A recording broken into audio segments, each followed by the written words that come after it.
99% of gamblers quit before they win big. When gambling, you can win 2000% of your money but you can only lose 100%. Do the math.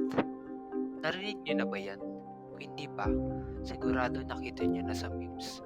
Parang biro, parang harmless, nakakatawa, relatable, minsan ginagamit pa pang motivate.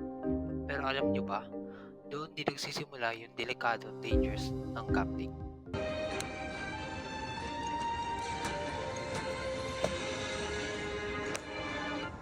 Hi, I'm Nico. Today, gusto ko lang magkwento ng something na madalas hindi na pag-uusapan. Ano ba talaga ang nangyayari sa utak ng isang gambling addict?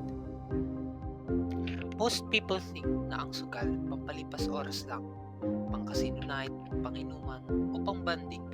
Pero ang totoo, ang bilis niyang maging bitag. Alam mo kung bakit? Kasi hindi lang pera ang tinataya mo rin yung pag-asa.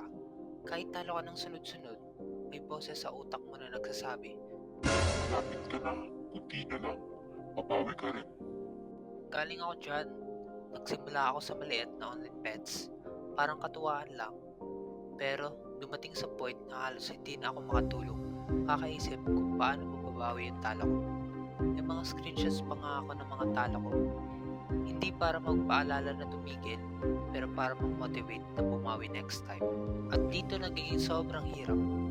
Kapag addict ka na, hahanap-hanapin mo ang euphoric feeling na makukuha mo sa high-risk bets at patagal ng patagal, ay pataas ng pataas din nire-risk mo.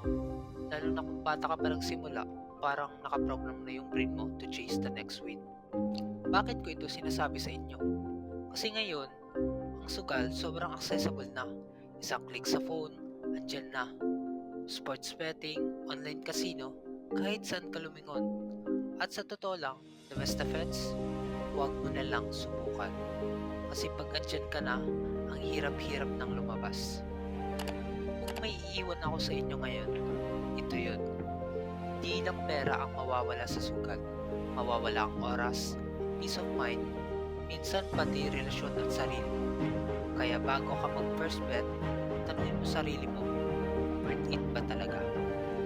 Negosyo, gamitin ang link ko dito sa PH Lago. Mag-register at mag-deposit para manalo. Marami silang laro dito. Sa paglalaro nito, panatilihin kontrolado